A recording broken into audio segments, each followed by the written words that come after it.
Welcome to the Range Podcast. I'm Ricky Bruley, and with me is Jake Hollywood Iverson. Join us at the Archery Range, where we'll tell stories from the hunt, discuss technical bow shooting tactics and gear, and pick the brains of some of the most successful people to ever shoot a bow.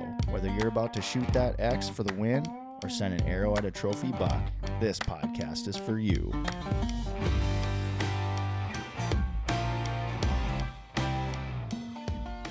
The Range Podcast is brought to you by Vapor Trail Archery, makers of the best bowstrings money can buy, originators of limb-driven arrow rest technology, and innovators of Stokerized stabilizer systems. Welcome to the Range, everybody. I'm your host, Ricky Bruley, and I'm sitting here with Mr. Hollywood. I was able to get him away from the day-to-day. How you doing? Excited. Excited. This is that new segment, one word. Excited. Yeah, that's right. You're just doing one word. Yep. That's right. Good. We're sponsored by Monster today, so we're ready to kick it. Yep. Unleash the beast. There's monsters in the room right now. Yep. So let's elaborate on that excitement a little bit. We're coming back to Frank from part 1, going into part 2 of turkey hunting, because we all should be next week. Mm-hmm. So, or when this airs, right? We'll be Yes. turkey hunting. So, yeah. Yes. Part 2. We're going to get in with Frank Welsch, our guest, again. Yep. And welcome back. We'll be talking all things turkey hunting, or the rest of it. Mm-hmm. So, yeah, we're going into a little bit of a deeper dive. We weren't able to get into it last week, and I know that if we had dove in, we probably could have talked for 2 more hours. I mean, we haven't even before we got started with this, I think we've been sitting here talking for a solid half hour. Yes. Yeah. No, it's hunting tips. You know, everybody's got an idea and what works for them. So, but that's, again, getting that information out there and then trial and error. Yep. At least you can start with something and then kind of mold that into something that works for you. So just happy to share that stuff. For sure. Well, welcome to the Range, everybody. Thank you so much for being here. If you want to watch the video version of this episode, you can head over to the Vapor Trail YouTube channel. Give us a like, subscribe, and hit that bell so you can be up to date on all things archery. And, of course, if you're listening, give us a rating and a review. Only 5 stars will do. So today, as Hollywood said, we're going to take a deeper dive into the turkey hunting stuff. If you didn't get a chance to listen to the previous episode with Frank, we get into talking about like blind placement, scouting, equipment setup, broadheads, arrows, bow, the whole works there. We're probably going to dive maybe even a little bit deeper on some of that stuff today. But just make sure that if you have not listened to that one, head back, listen to that one first, and then come back to this so you can take that deeper dive with us on turkey hunting with a bow and arrow specifically. And so first thing that I thought we would get into again is just kind of going back to some of the equipment. We were talking about this a little bit before we started recording, and you guys were talking about practice. We were talking about people taking really long shots and the ethics behind all of that, and that's a whole nother episode that we could talk about all of that. But, practice, right? Mm-hmm. Talk a little bit about that. Yeah, especially for turkey hunting, you're going to be basically either from a sitting position or a kneeling position. So that dynamically it can be a lot different than standing. So, because you're basically operating from your hips, your torso is more of the movement. And then from your knees up, where you can actually incorporate your knees from up your torso. Knees don't work for me anymore just because of my foot stuff. So I'm basically just in a sitting position.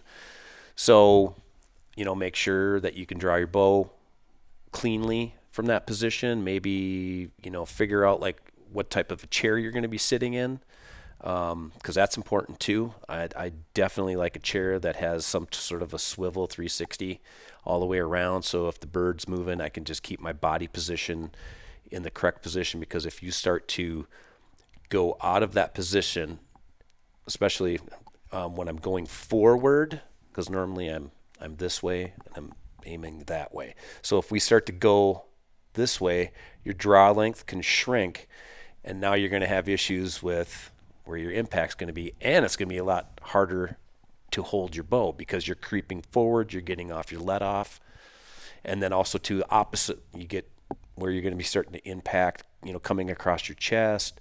If you have binos that are on or a rangefinder. So if you have something that's pivoting, you can just move smoothly through that whole process. A lot of times people just get that, go to Walmart, get the $5 chair, and they've got the arms and everything, and they don't practice with that equipment. They're in the range. Yeah, there's something that is 360 and you're doing that, and then they get in there and it's go time, and they just find themselves, oh my God, I felt like I had zero ability to draw my bow, or when I shot, I hit this, I hit a limb, that impacted the chair or whatever. So, from the equipment standpoint of what you're going to be using to either the blind, the chair, you take all that in consideration, and, you got to shoot out of it to figure out what you can and cannot get away with. Because even the height of your bow and being able to shoot out the windows, and because you don't want to shoot the material in the windows, that type of stuff. And then the different ranges, of course. You want to be able to shoot, 20 yards very effectively. And then, of course, we talked about that in the last episode a little bit, is if you get where that 7 yards creeps up, and if they're closer, you need to figure out what pin to use going down, whether it's your 30 or a 40 or a 45. If it's 2, 3 to 7 yards, you're going to have to know that. So that's kind of a little bit of a tip thing for me right out of the gate. Yeah. Yeah, and one thing too, just like you're saying, and I think we touched on this a little bit in the previous episode, about just making sure that you're, wearing the equipment that you're going to hunt in, especially like if you're going to be wearing a face mask, or if you're doing something like that. Like Frank, I know you like to, we talked about that too, burn an actual cork, and then you don't have the face mask on, because that affects your, when you're at full draw, that affects your anchor point and everything, and how that feels. And so you have to familiarize yourself with all of those things, because I've been down that road before where I haven't practiced that way. Then suddenly I'm sitting in the blind and I come to full draw and I'm having a hard time finding my anchor point. Absolutely. It's kind of wonky, and then you're sitting there trying to kind of adjust, and you're trying to do this at full draw. And it's not good. You don't want to be fishing around when it's go time, because they're going to come in and they're going to be gone then too. So you might just lose your opportunity. So you definitely don't want to do that. Yep, absolutely. And then the other thing is no different than like when you climb into a tree and you're whitetail hunting, right? Like always draw your bow back in a multitude of scenarios. You know what I mean? If a buck's going to come out over here, or, same with turkeys. If you're probably setting up your decoys in a way that would prompt them to come in from a certain direction, right? And we'll get more into that. Yep. But knowing or having a good idea of which way or where they're going to come from, you want to draw your bow and get in that position and make sure that your elbow is not going to be bumping something behind you, or, you know what I mean? So make sure you draw your bow in the blind prior to, go time, just to make sure that you're not, again, having to kind of fiddle around, and, 'cause you don't got a lot of time. Everything happens real fast. And the thing is too, it's going to be cool in the morning, so you're going to bulk up. You're probably going to have, some insulative type stuff on that's a little bit more bulkier than like an evening sit. You're going to be able to wear thinner clothing. So, yeah, keep that in mind too. It'll still be 30 degrees, and, depending upon where you're at, if you're a little bit north of the state or south of the state, that's going to influence what you're going to be wearing. So I try to have garments that it's like one system. I've got some heated garments and stuff that help a lot, so it just takes the edge off, because I hate bulking up, because I don't want to have that string hitting anything. So just like a lot of little things there. You just want to make sure you're going to be able to hit that bird where it's a nice quick clean kill. So you got to put your time in. Yeah, and then of course, going back to what we're talking about with practicing, like for me, for example, I'm looking at doing a decap, so I'm with the arrow that I'm going to use, I'm practicing at very short distances, but I'm still shooting my other arrows out as far as I possibly can, because it's that aim small, miss small thing that you say all the time, where it's just like, that's going to train you to stay, to make sure that as you're practicing, you're steadier, and you know what I mean? Because when it's funny when you're sitting and shooting at a X, at 6 or 7 or 8 yards, you don't really have to, that pin doesn't float around near as much, you know what I mean? It's like you can pop those off fairly quickly and you're still pretty good. But you do that kind of stuff at 30, 40, you know, because I'm always going to have probably a mechanical head and a standard arrow in my quiver in case I got to take a longer shot. Yep. And if you're just sitting there practicing that short shot, you're not really working, you're not training those muscles and getting that muscle memory for, you know, holding on a tight target. Yep. So I agree. make sure you're practicing out to distance still. Well, and I always say too is, you know, whatever you're wanting to shoot another 10 yards. So if 20 is where you want to be efficient at that, you know, get to where you're getting very well at 20. But if you go to 30, you're going to find when you keep extending the range, and then your comfort zone is going to go, you're going to get, your groups will just get tighter at the shorter distances. So 20, okay, shoot 30. You know, then all of a sudden now you're going to want to shoot 30. Now go 40, and et cetera, and just kind of rinse and repeat that. And so now you're just learning that, and it's just going to get better and better and better as time goes on. Yeah, it's not really fully turkey relatable as far as doing a 60-yard shot, but what I've heard like some guys say is they take what they could shoot in their woods or what they are comfortable with, and then they double it. So not always do we have access to 120-yard range. Right. But, I mean, like for locally here, like the farthest we can get out is 80. I mean, you could go on the back parts and maybe get 100 yards, but that's what I like to do is just shoot 80. Like majority of the time when I go out there, that's all I do. Like I'll pop one at 50, but everything under that is so, like, again, to your point, you practice farther because everything else is so easy. I'm like, why am I even shooting this? Like I don't need to shoot at 20. We got that here, but then it's like let's go shoot. I love just sending bombs at 80 and just keep on practicing. A lot of it is form, you know, to get to where those groups are, and then it's like after that, like you said, anything. I mean, after that, anything under 80 should be pretty easy. Yeah. You know, I mean, I don't think I would take a shot on an animal that far, at least in the last year or so, because I haven't shot it near enough to where like. Ideally, I'd maybe even try and do something to get my heart rate up and everything else, you know, jump around or run to the spot. I've seen other people do that too, where, you know, then you've got some pressure on you to try and get that shot off and, you know, doing a quick time. Because that's the other thing you're up against. If you're going to go with a farther shot, like you only have so much time and then your heart rate's elevated, all that stuff. So practicing that farther range, I mean, 30 yards and then the bird moves out to 20, still going to be money. You know, if you're practicing at that 30. Yeah, it's got to be very systematic. And I mean, normally with the way that I set up my rigs, 100 yards is my max.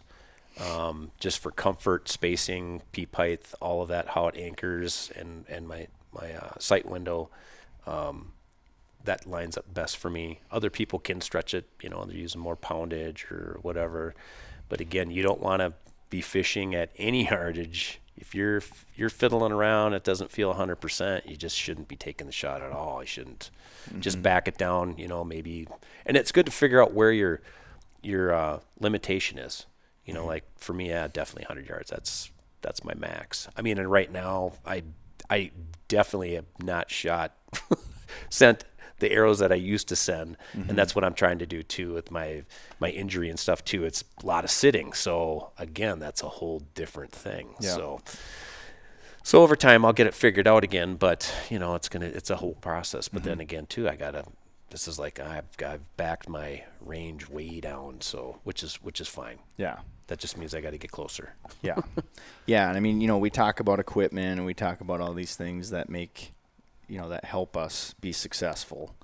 But there's no amount of equipment, no piece of equipment that can replace that practice. And that's the biggest key right there. Correct. I mean, it seems obvious, but so many people I think just rely on their equipment, and you know, and it is great. Like I can go several months without picking up my bow, and I can grab it and I can shoot, and I'm shooting fairly well. But it's not, again, once you get in under pressure, once you get into that moment of opportunity, yeah. Thank you. Absolutely. You know, it's tough. It's like you've never shot a bow in your life. Yeah. All of a sudden. Yeah, it's just like day one. So, so I wanted to. It was making me think when I was talking about the arrow deal. When I shot my first bird with a bow, I was with Ears in Nebraska, and I think I switched my arrow out like 3 or 4 times. And I have it on video, but we had these birds come in, and they're, probably 50 yards out, and they're kind of skirting us, and they're kind of looking at the decoys, but, they're like, eh. And Ears is calling, just lightly, throwing a few, like they'd start moving, and then he'd throw a couple clucks, and then they'd stop and look, and he's like, finally he goes, okay, I don't think they're coming in. He's like, you think you can make that shot? I'm like, certainly willing to try. Right. So I had a bullhead arrow on, so I take that off and I put one of my long distance missiles on. It's got a Grim Reaper expandable on it, and I'm like, okay, and I'm just about to draw back, and he was like, wait, quick, throw the bullhead back on. So I take the arrow off, put the bullhead back on. The birds kind of start to come in a little bit, and then they stop, and then they start to turn and go away. He's like, get the Grim Reaper. So I put so I hear him switching out again. Zero pressure. And I love this. Zero pressure. I'm like, all right, here we go. And I'm like just about to draw back, and he puts a different call in. And this goes back to what you're talking about different cadences and having different calls. He does just a couple of tiny little clucks, and they both turn, and they both just start hauling in. It's just unreal. He's like, put the bullhead back on. So I like take that arrow off, put the bullhead back on. And then they come right into the decoys, and we had a GoPro in the decoys. And it's really hard to see because it was this is when it was a Black 3, a GoPro Black 3. So this is like probably 2011 or 12, something like Did they that. have the Black Series back then? Yeah.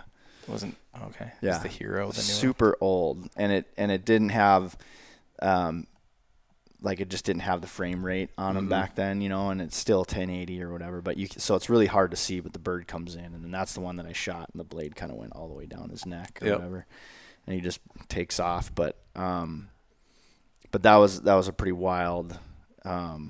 Yeah, that's a lot of pressure. I mean, you're bouncing back and forth, and you just got to keep yourself in check. It's like, okay, now mentally you're preparing for a longer shot, and mentally now you're preparing for a shorter shot, and then also to pop the arrows in and out several times. Yeah, that'll test your grit, as they say. Wild. I feel like I got pretty lucky because again, that's one of those ones where everything happens so quick that I don't really remember taking the shot. You know, but it worked out. So that GoPro video now, is it just like you see that smudge? That's the bird. Yeah. See that little streak? that was the arrow. Yeah, I promise. I mean, it's actually really cool. Like you can see the decoy, and he comes in, but like I didn't let him screw around too much, right? Like as soon as he got into a spot where he slowed down and stopped. But it's like when you watch the video, it's like he's sitting there, and then all of a sudden you're like, he just like bails out, and then there's just like feathers all over the place. So it all happens so fast, like you can't see what's going on at all, But it's funny too, because when I was watching the video the other day, and there's probably, I think we must have waited like a half hour or something before we went to look for that bird, because it ran around and we saw where it went.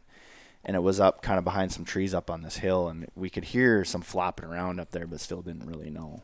And then we took our time getting up there, but then we got around the bend, and he was up there, and it was just like done, blood everywhere. Oh, yeah. It was a massacre for sure. So last time we talked a little bit about some of the calling techniques and like the wing bone deal. Yes. Did we reach like the body language thing? Because you kind of had me thinking of that with the whole Ears saying 50 yards and then this sort of thing. I guess how does Frank read body language, and is there maybe some different calls that you're running in there too? Yeah. Normally you're seeing them off in a distance. Yeah. With the way that, like field edges and that. And I try to situate myself if there's like multiple fields, like on each side of the fence type of deal. Because a lot of times too, they'll come into the fences, and they'll go down it. So you can kind of use it as like a buffer, and then make out some trails and stuff too, where they do slip under. So you can kind of get them to be in a certain way. But the committance of the bird, if they're out there and they're kind of looking, they get later in the year and they're like, you come to me. It's like, he's been working all season and he's like, yeah, I'm interested, but you're gonna have to come to me. Yeah. So then that's where you're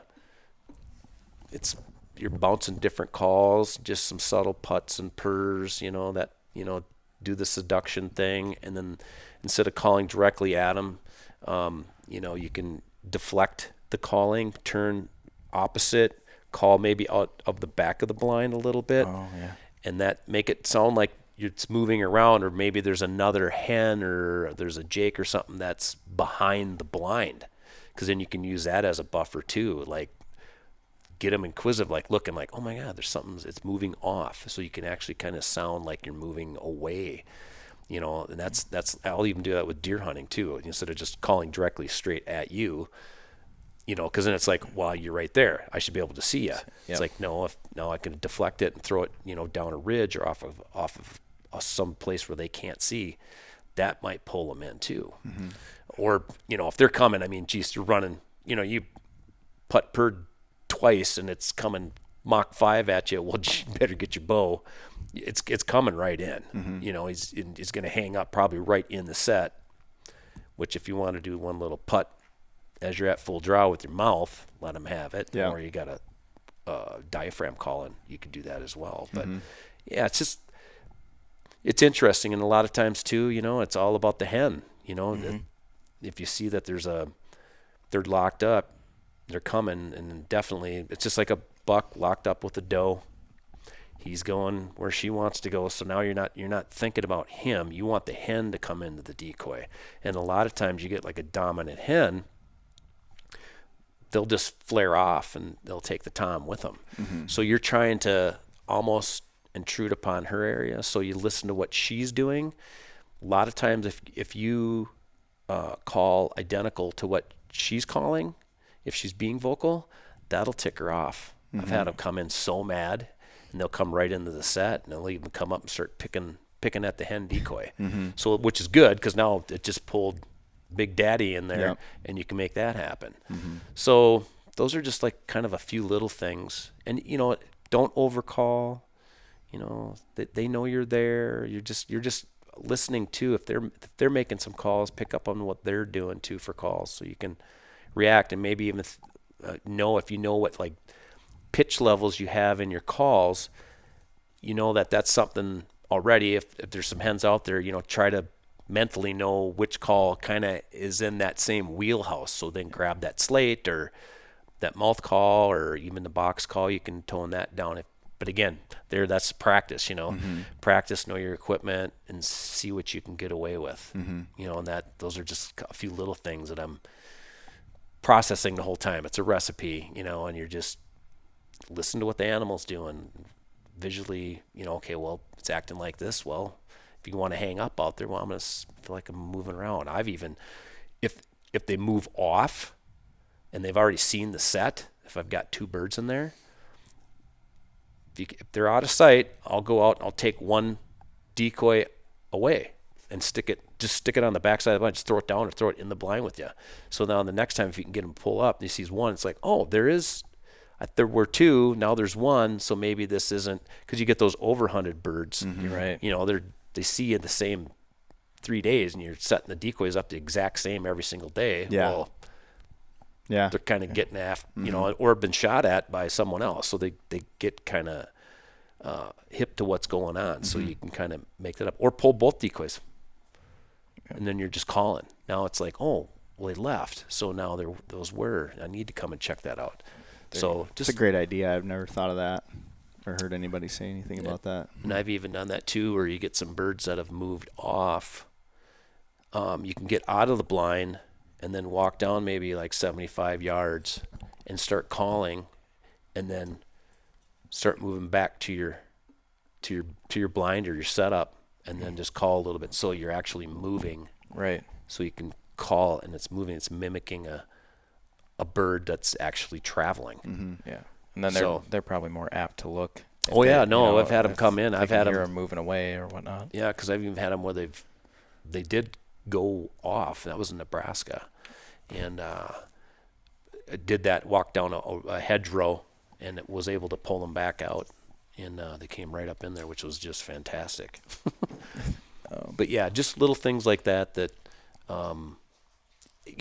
watch and see what the animal's doing, try to read them, study them as much as you can. That's like anything you want to pursue. You just got to kind of be involved in educating yourself with what they do and what body positions are happening and how they're calling and that type of stuff. I think I ran into like similar sort of. I think my issue was probably the public land deal, because I remember like very vividly, it was like the most confident I've ever been in my 4 years of turkey hunting with calling. I had one mouth call in, and it's a little higher pitch, and then hen starts ripping off, and then she's a little raspy, so I grab my more raspy mouth call, start blowing that, and they had a tom with, and I ended up pulling in 3 hens, and he was just hung up over here. I'm like, how? Like, the only thing that in my mind I'm thinking is, because I had a quarter strut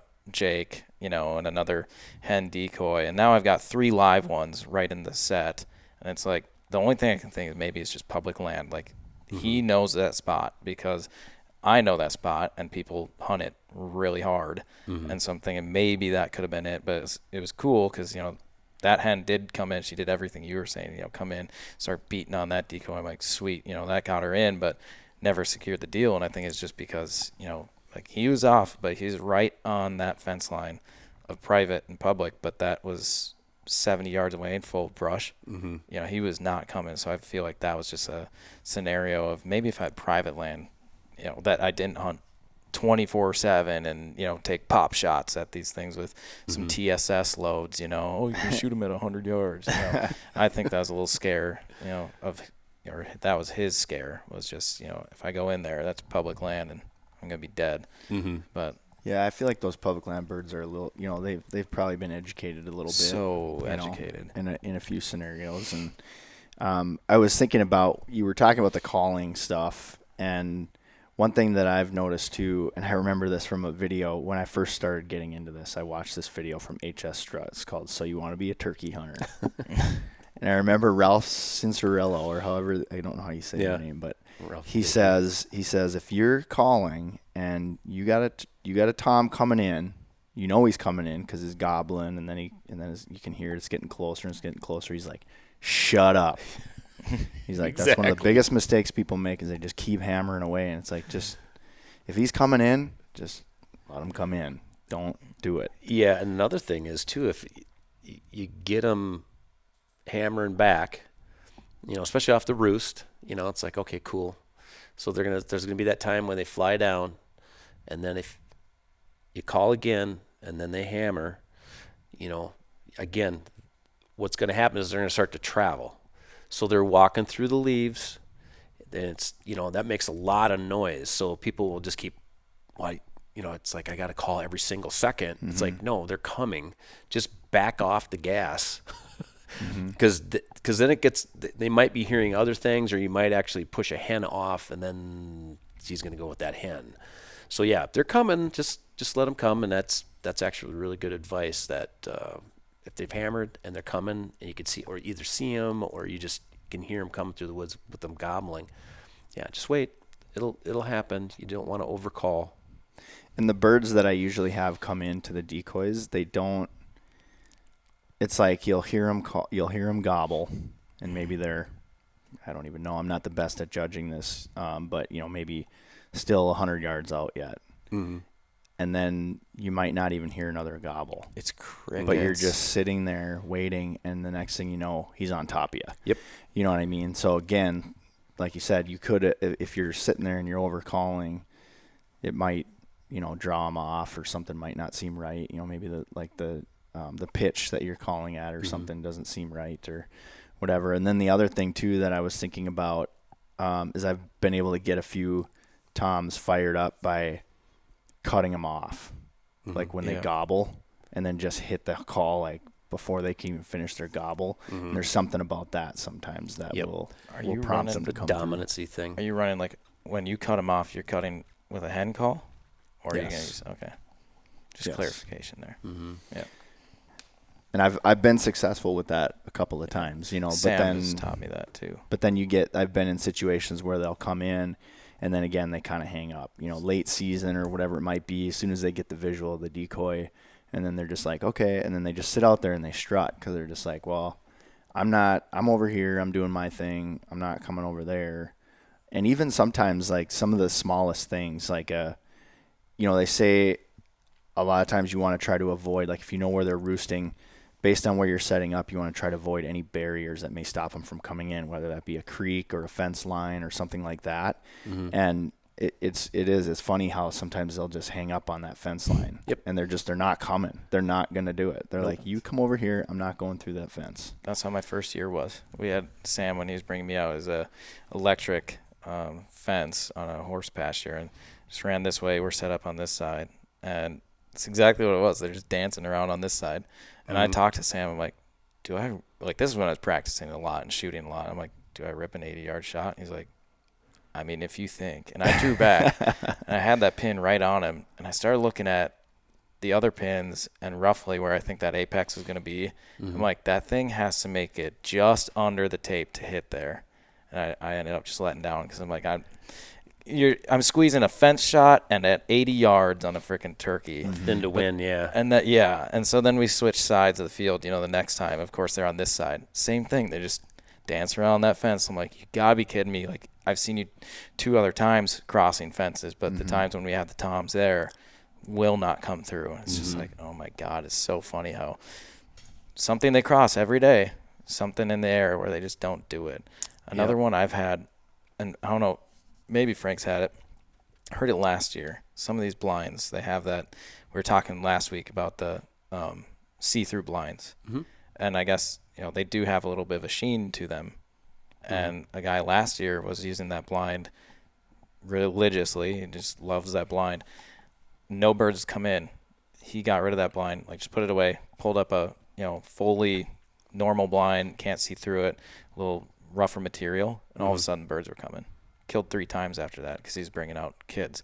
But every time he brought out that reflective blind, I don't know if you've had that, but, you know. Yeah, no, that's part of setup anyway. Kind of another point of, you know, getting your blinds out there like a couple weeks prior to, so that they can get used to it.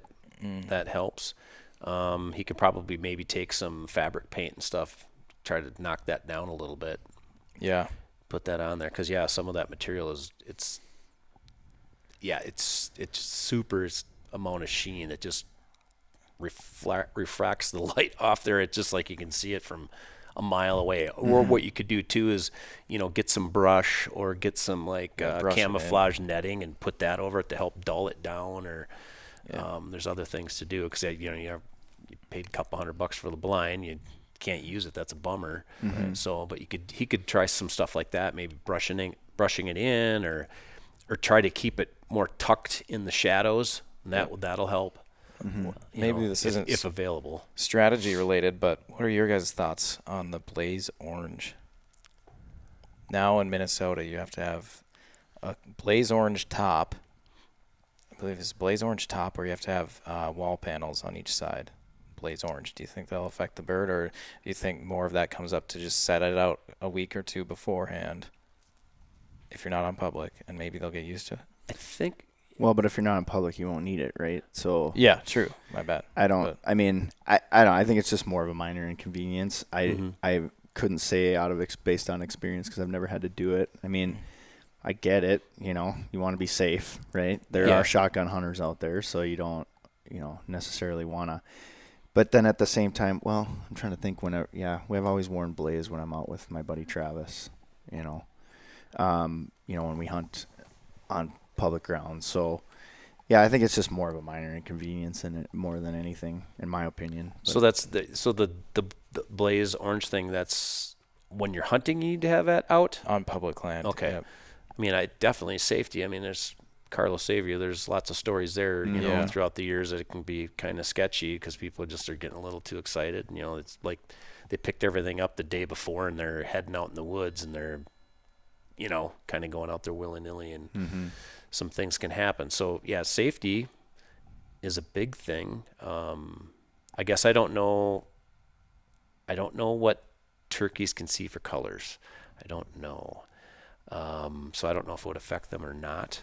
Yeah, I don't know either. I'm not sure about that. So Yeah, and I know. So I don't know what their like spectrum of colors are. I'm a huge fan of it just for the safety because I've Sure. I've been doing the public land trial and error, and there's a couple times I ran into a shotgun guy and I hear him calling in there. I'm like, bro, don't hope to God he doesn't hear the leaves rustle, and I hope I have enough space between me and that TSS that's about to come flying. Sure. So I love it for the safety, but I'm just like, I wonder if they'll with their vision, if they'll throw them off. Just a big old, hey, look at me, I'm in a blind over here, and there's two birds in front of me. Well, and that's the thing too, because you want to think from a standpoint of, if I was going to put it out, then I'd want the orange out all the time, but then that's not necessarily what they're trying to do. They're just trying to say, hey, there's someone hunting in this blind currently that you need to, be aware of. But if the color spectrum is affected by the bird, well, then you'd want that out all the time so that they get used to it. This is really interesting. So I did not know this, but so obviously, as we know, they have monocular vision and periscopic vision, wherever they can see. The eyes are on the side of their head, so they can see almost 360 degrees around.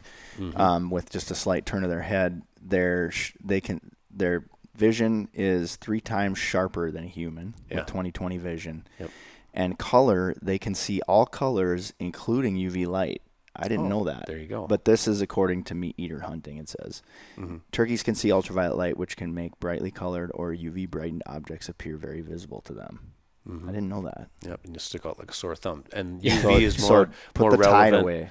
Yeah. Don't wash your clothes in Tide. Correct. Yeah, well, that in your hunt. Oh God, we could go whole Or down any a whole old- other any- thing now any with that. UV yeah, brightener UV is a detergent. Yes, yeah. Your standard Tide 3 Tide Pods and stuff don't do that. I mean, there's for well, if a turkey could smell, they would be virtually Impossible to kill. kill.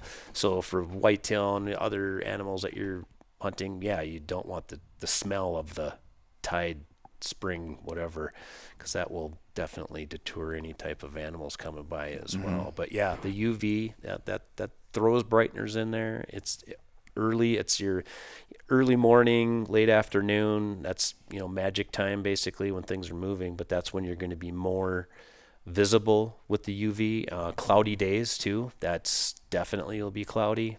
You'll look.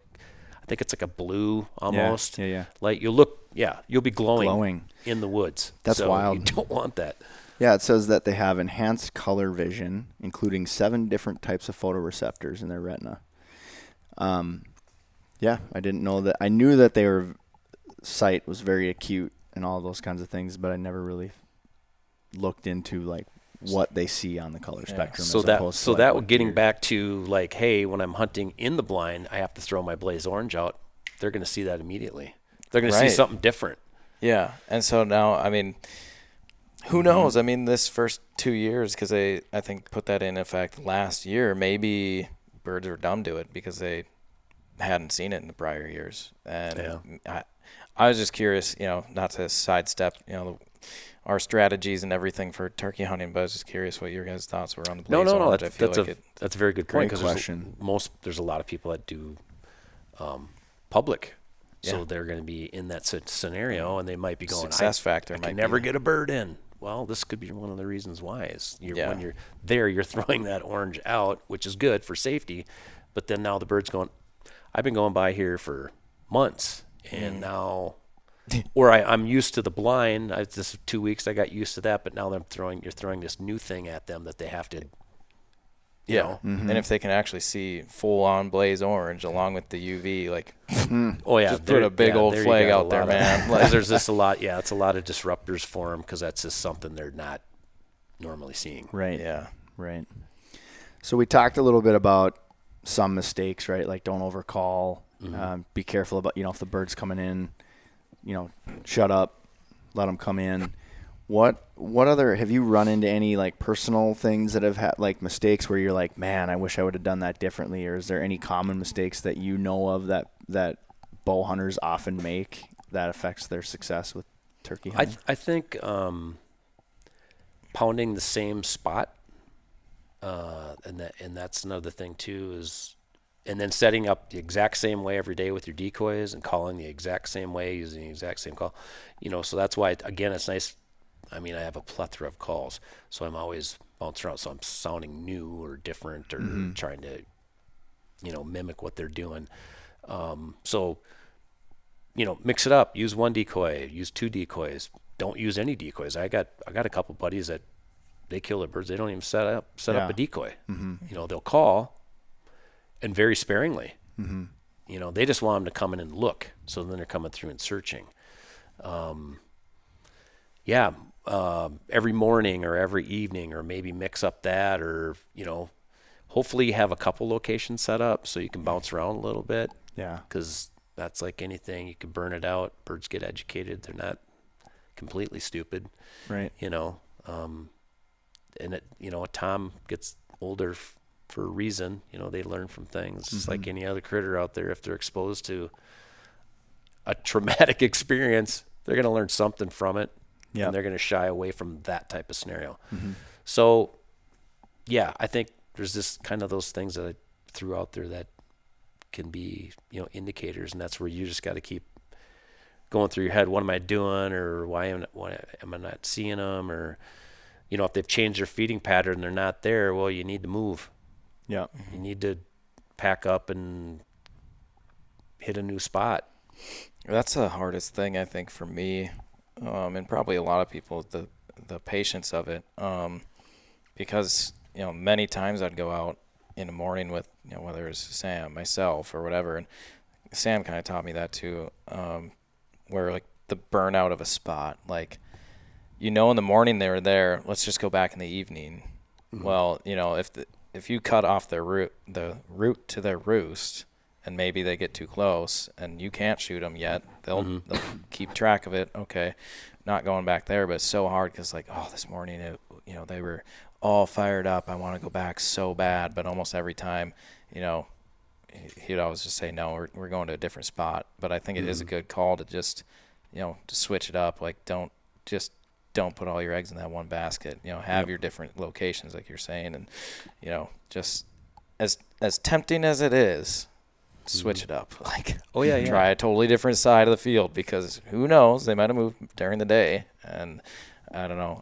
I've been more wary of that in the last 2 years now. It's just like, okay, they were there this morning, and damn, do I want to go back? But you know what? I might go and try a whole different piece. That I have history with. Then you avoid burnout too, because it's just like with anything else, you're just trying to really do this, and it's just like not coming together. So 4 a.m. every day. You don't want to start hating it. So get yourself in a new situation. And then you're sitting there like, it's rainy and it's 4 a.m. and it's the 20th day that you've been out. You're like, I really don't want to do this now. Why am I even hunting?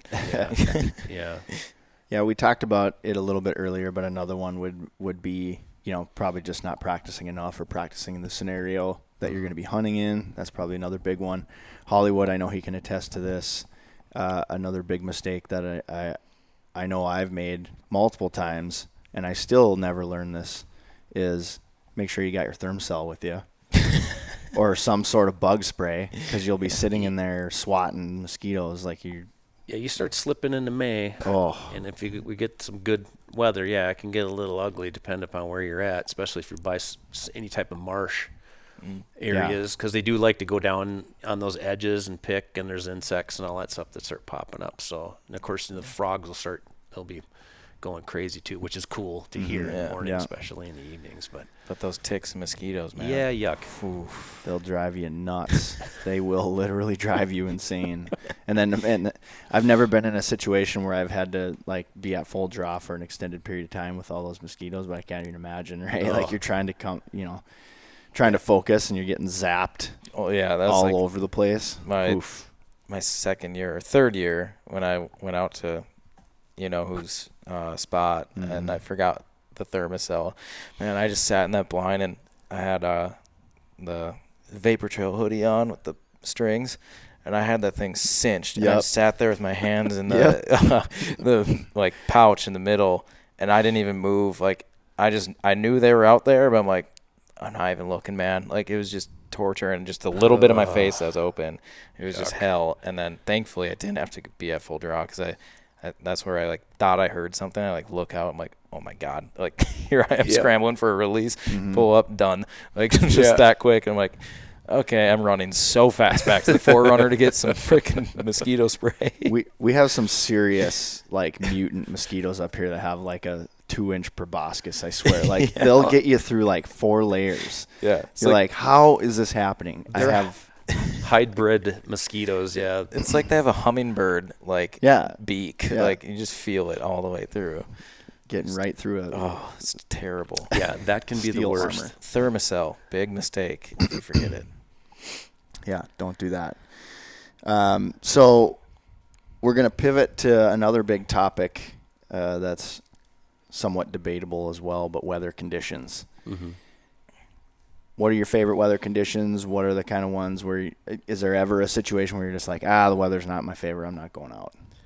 I like, sunny days. I like that crisp, like going from a crisp morning and the sun's, waking everything up and it's starting to heat up, and then it kind of slowly gets them going again. That's kind of like I'd said before, is, we get up with just that normal routine, because that's what they're coming off of, that that cold type of year. And you get up, you want to stretch your legs, have a cup of coffee, and then they're kind of easing into their day, and they're coming in, they want to feed, and then transition that way. And I think it's comfortable for me, and I think they're just in a better mindset early. Rain, yeah, you can be out there, because again, blood trails are virtually null and void with the turkey, so you better visually see it if it happens to get up and fly or run in a certain direction. Blood trails are very minimal, although there's sometimes you can have some blood, which again, any evidence is a good thing. I mean, if they're, if it's windy, oh good Lord, that's just really tough. They want to hunker down and get in the bottoms. They're just probably tucking in under some spruce trees and stuff too. Well, and I mean, you could go after them and you could, spot and stalk some maybe. Yeah. I can't do that anymore, but that might be that opportunity, because now they can't hear you because of all the rustling and all that stuff. And it seems like when the rain is, I don't know why, they like to congregate in an open field somewhere, which is weird. I've heard that it's because, when they're in the woods, again, the rain coming down inhibits their ability to hear as well. So when they get out in the wide open, then that way they can use their eyes, so like a coyote's not going to be able to approach, very easily or any quietly. Predators. And so that's a great time to like do scouting and stuff like that too. Like if you're in a situation where you don't want to go suffer out in the rain, or if it's like super windy too, just a little road hunting's always, you cruise around the roads and you're more likely to see them out in the open. Admire from afar. Hopefully then make some changes too. It's like, I didn't even know they're going over there. It's like that. Or chunk, because right now too, we're getting into this, they're in larger groups, but now they're going to get smaller. They're going to start to go off in their little cliques, and it's nice to know where they're going to end up, because like right now, they're right here every single day, but now that's going to change, because breeding season's coming, and they're going to start to break those off, and you're going to have your little cliques everywhere. So it's good to relocate and figure out where they're going. And as the season progresses too, that just happens more and more. So. Kind of forgot about those windy days. They do suck. They're just kind of pointless. Like, now that I think about it, like maybe not completely, maybe the spawn stock, but your calls are going, this way. The roost is that way, and they never seem to move very well in that. And maybe with the rain, like if you get a lucky day where it's going to end at 2 p.m., maybe you can see them out in the field when you've been driving, then cut them off going back. So maybe one side of a field or another. Hope you catch them there after they're done drying out. That'd be probably a good move too. The rain definitely sucks. I was thinking it's very timely, because like last night it rained pretty good. Storm. I feel like I see a lot of birds the next morning. Like we have a bluebird sunshiny day right now. Do you see the same? I mean, I feel like those days seem to be pretty good for when I'm out there. No, I haven't killed a lot yet, but I see a lot of birds, and I think it's just because they're trying to get out of their wet woods. I don't know. I mean, is that something you look forward to? Or It would have been a fun morning this morning. I think so too. I think they would have gotten off the roost and just kind of traveled really slow. Yeah. Like 9, 10 o'clock, I think it would have been just like dynamite. Yep. Yeah, Which because you would said be you were perfect. seeing some action this morning, and Jeremiah did too. Both of you guys came in saying, boy, they're getting fired up. Yep. And who's to say what's going to happen here? We're not quite halfway through April. Yeah. And I don't want to say it, but there's no yeah. snow on the ground right now, Yep. and so It can happen.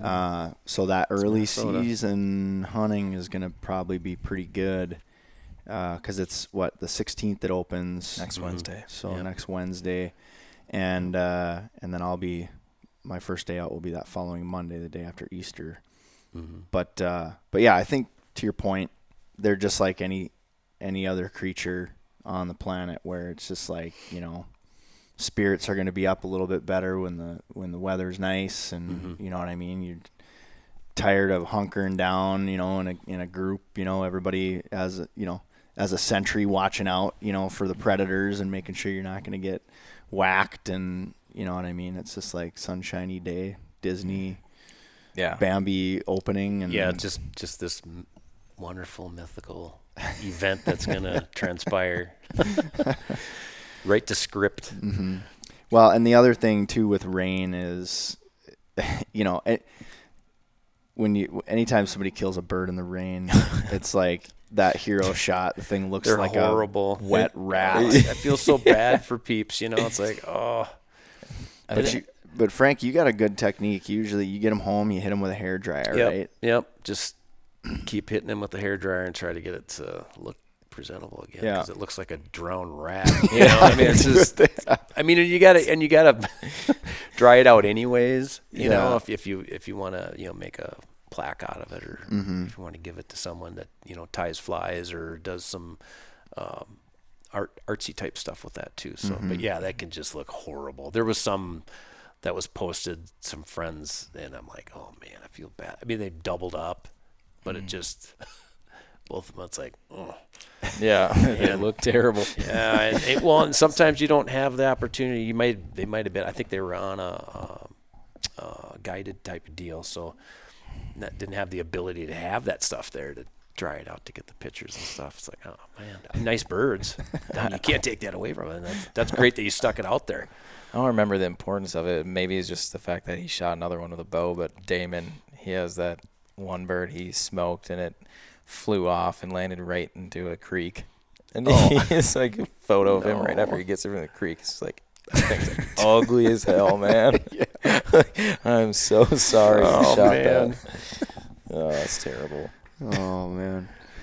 So we talked briefly, like just a little bit about it, and I don't know that we can get super deep into this because, like you said, blood trails are usually slim to none, but any advice on tracking or retrieving turkeys after a successful shot and or a maybe not so successful shot?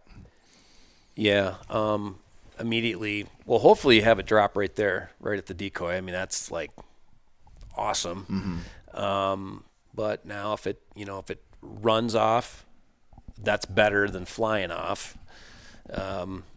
Normally that's going to be hopefully a shorter deal, but yeah, watch that sucker, and I would give him 40 minutes easy right out of the gate before I'd even do I would not leave the blind. I'd just set my bow down, and now you're just freaking out because you're like, I didn't see him tip, and hopefully that's where you last seen it. It's 10 yards and it's laying there. Yeah. Great. Right. So, but if you're on a field edge and there's, so now basically what they're going to do, they're going to try to tuck into somewhere for safety.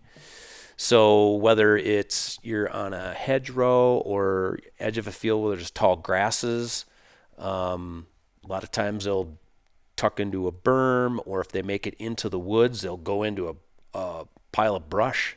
Or a down tree or limb or something. They'll duck even into that, and you'll find them dead in there. But yeah, give them plenty of time. Don't be in a rush. And And then when you get out of the blind, it's going to tell everything. So if you go over there and it ran off, of course, you're going to see your impact. Hopefully your arrow's there, and then that'll kind of tell you some things too. Look, what type of, is it any bubbling on there, or color of it? It's more muscle, or the type of hit. And then hopefully you got a little bit of a blood trail. And then that's, you're starting to look for feathers or blood trails and that type of stuff. And of course, if it's windy out, that sucks because the feathers will blow everywhere. But if there's no wind, situation based again, you may have a little bit of a trickle trail to get, to the wood line or whatever. But then it's, really start to pay attention to gobs or, any little things that they can tuck into. I've had them tuck just under a limb or some brush, just that's where it was. So, and, take your time, look, maybe for scuff marks, because if it's trucking through there too, you'll see the leaves that are, toughed up, get that general direction, and, you can start gritting it. And, hopefully maybe you got someone with you, then, another set of eyes is always better. And then if they flew, man, hopefully you see it fly and it hits the edge, and just mark it with a tree or a post or some type of identifier that you burn that in your head. That's where that's at. And again, I give it 45 minutes to an hour before you even want to start looking. So, and then when you hit that edge, hopefully, again, it might be 5 yards in, just right where it hit the edge of the field line and it's laying there dead. Yeah, they're very... your camouflage is pretty unbelievable. My buddy Travis shot a hen one year. You can shoot hens in the fall here in Minnesota. And we tracked her, and same thing, went into, it was like a windbreak in between the two fields. And I mean, I just barely caught her eye blinking. Yeah.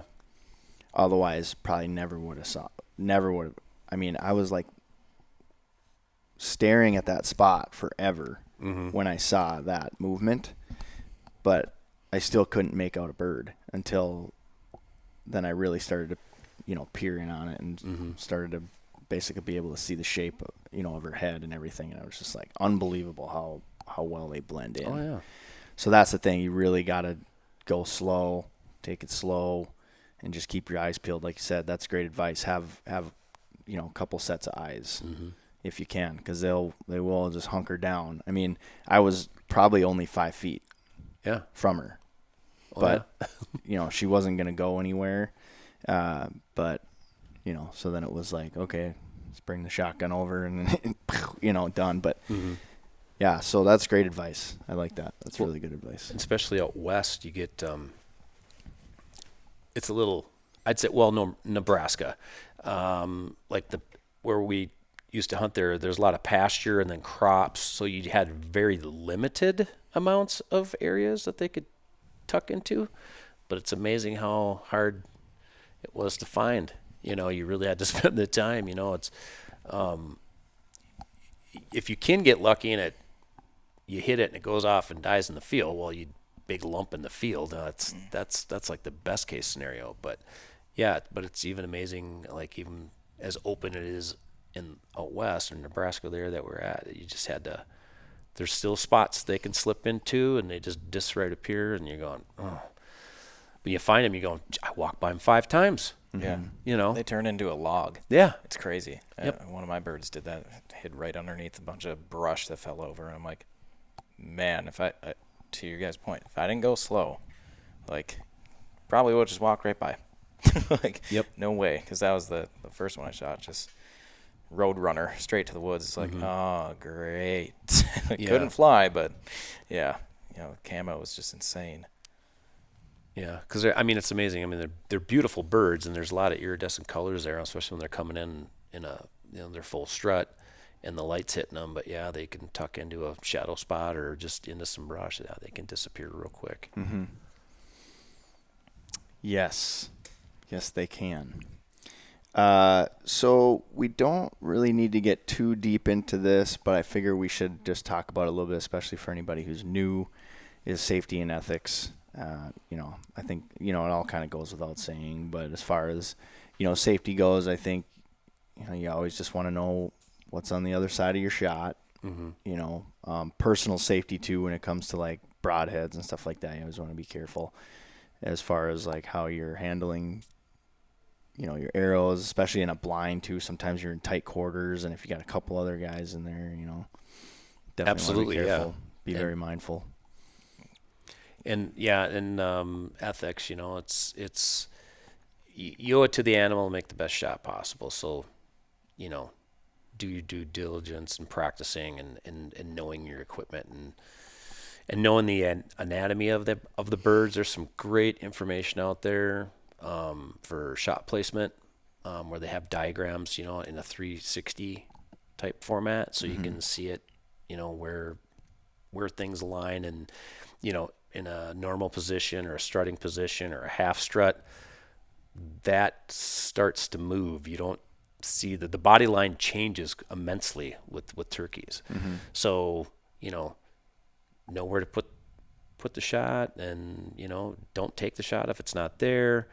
Know your borders and fence lines, be respectful of others, and don't be trespassing. That's such a big pet peeve for me, because I know what it takes to make a piece of ground work and to get the animals up to the populations or the sizes and stuff that you're doing, especially if the neighbors are doing the same thing. I want to be respectful of that and mindful of that. And on public land too, you want to know who's or where boundaries are and stuff too. Just being safe of traveling around when you're hearing other birds. If you're spotting and stalking and you're going up on it, kind of have it in the back of your head that maybe that is someone else.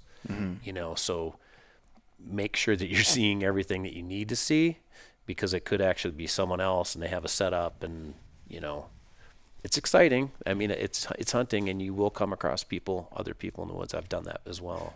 And then like even a piece of ground that I'm on, and there's other hunters that are there. Be mindful. I mean, we all talk to one another and know when we're going to be down there and who can help and who's going to be hunting where, and so you're not crossing paths, and just being respectful of their time too. So those are just kind of a few things I can throw out there. I don't think this is the safest thing to do, especially if someone is newer, or maybe they just can't pick up on calls very well.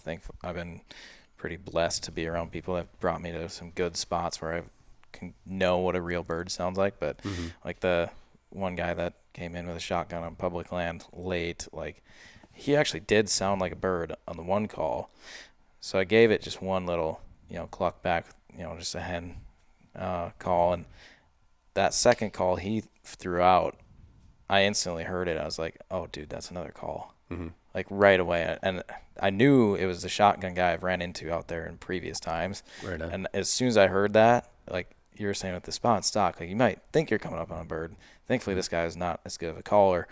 So I heard it and I skirted right to the other side of the field. I'm like, if he thinks my one little call back was a bird and he's going to be that shotgun guy that just starts throwing them, I ain't going to be anywhere around. I think another one is like, I think you mentioned it before, the Carlos Avery, that big public spot. I think people have been shot out there because they're carrying the bird, right over their back. So those blaze orange, bags is another one. I don't even have one. That's a good point. I really just, I guess I run the risk, or what I do have, I usually go out with my Mystery Ranch pack, because I can stuff all my decoys in it and everything, like put my bow on it, put extra layers. It's pretty convenient.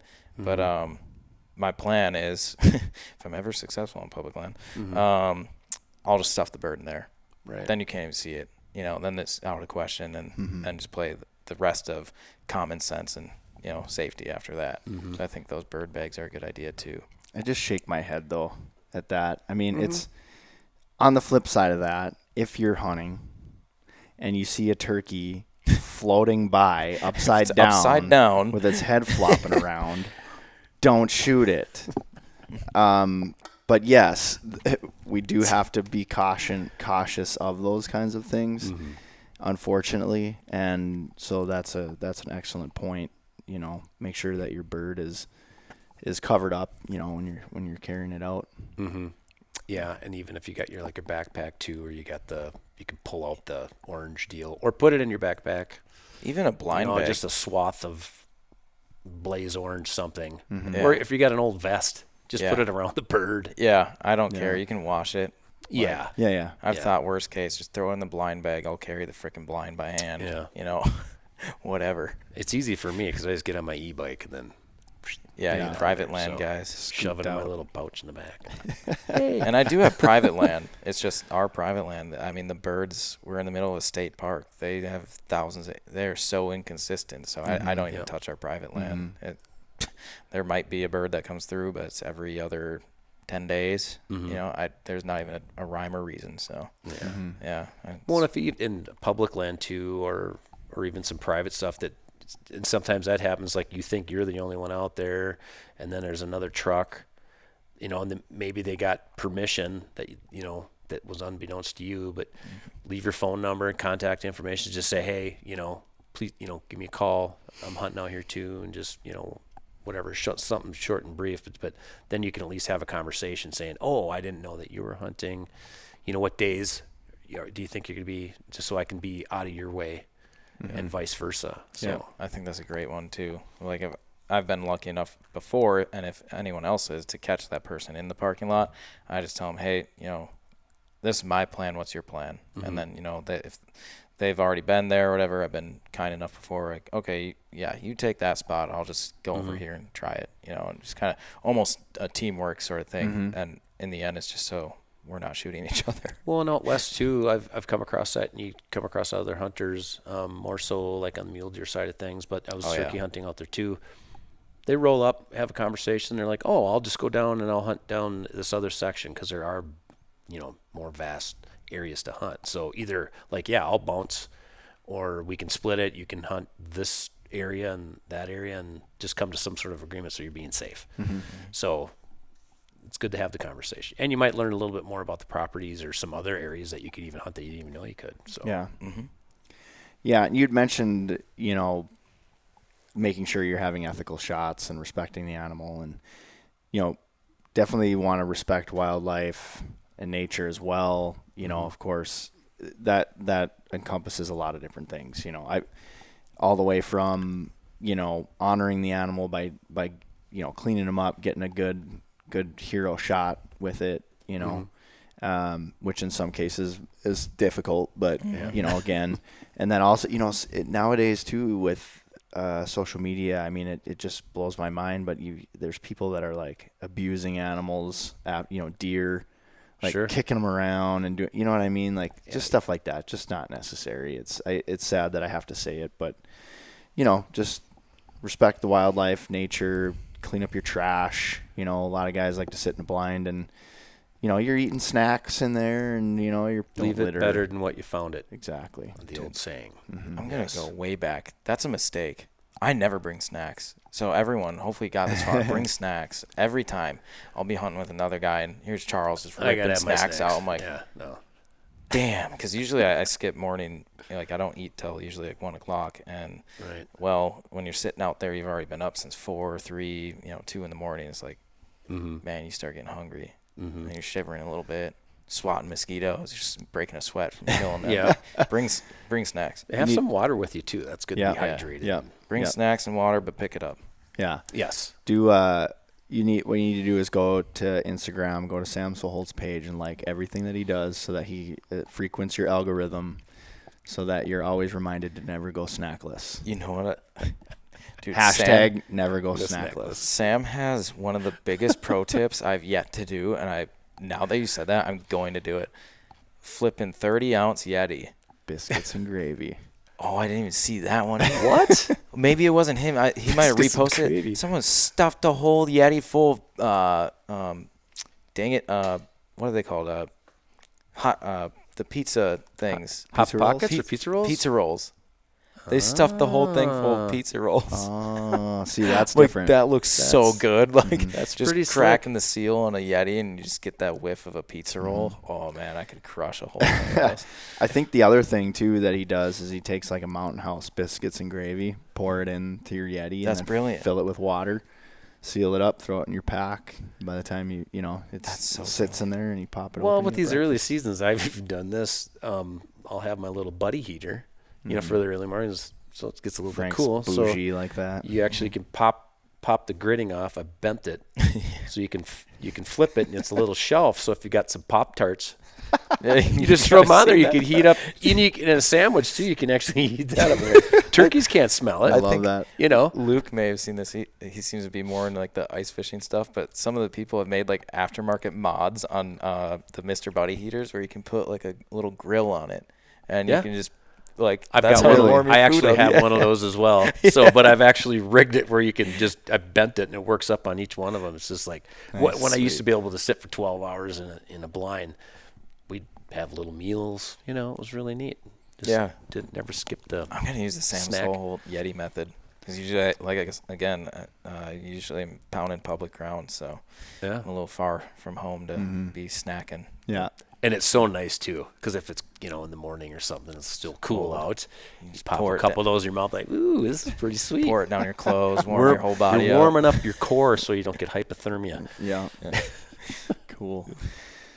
Well, anything else? You guys got anything else you want to talk about? We got into a real serious conversation about an individual that I don't even want to say his name because I don't want to give him the day of time, the blah blah blah. Time of day. Yeah. There we go. It's all good. Thanks. Yeah. But yeah, anything else? No, I think that's. I don't know. Maybe Frank's got more. No, I just think it's the guest with the turkeys. You get thrown all this information, and a lot of times it's hard to digest it. But once you start doing it, incorporating it in, trying things, it's all turkey hunting, any type of hunting. It's all scenario based. So you just got to learn from each scenario, and then you just kind of collectively in your head it'll just become kind of systematic, and your success will get better. And the whole thing is, it's not about the kill. It's just about the experience being out there, and it's just kind of embracing Mother Nature and because that's where all the magic is. That's that happy place in life for me, and I know it is for you guys as well. So that's what it's about. It's not a competition. It's not something to gloat about, and it's just about a really cool experience that you get to partake in. That's been going on for eons. So just get out there and enjoy it. Awesome. That's it. That's the sage advice I was looking for right there. Thanks, Frank. Right on. Yeah. Well, thank you so much, everybody, for joining us today. You can find the video version of this episode on the Vapor Trail YouTube channel, so make sure you head on over, give us a like, subscribe, and hit that bell so you can be up to date on all things archery. If you're listening, make sure you give us a rating and a review. Only 5 stars will do. And with that, we're going to pack up our bows and go to the range. Have a great day, everybody. Peace.